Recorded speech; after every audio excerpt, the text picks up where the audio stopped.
ناظرین علاقائی خبروں میں اب رخ کرتے ہیں گجرات کی جانب، جہاں VNN نیوز کے ڈسٹرکٹ رپورٹر راجہ عبدالجبار کی رپورٹ کے مطابق لالہ موسی مین بازار میں تجاوزات کے خلاف آپریشن، دکانداروں کو سخت وارننگ جاری۔ لالہ موسی میں میونسپل کمیٹی نے انتظامیہ کی ہدایت پر مین بازار اور گردنواہ میں تجاوزات کے خلاف کارروائی کی۔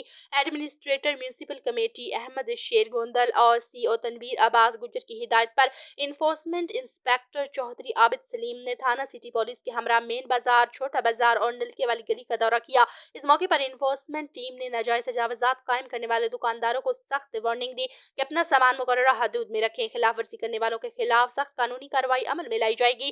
بلدیہ حکام کا کہنا تھا کہ عوام الناس کی سہولت کے لیے SHO سٹی اور بلدیہ ملازمین ہر وقت موجود رہیں گے تاکہ شہری عید کی شاپنگ امن و امان کے ساتھ بغیر کسی خوف و ہراس کے کر سکیں۔ کارروائی کے دوران دکانداروں سے تجاوزات رضاکارانہ طور پر ہٹوانے کی ہدایت بھی کی گئی۔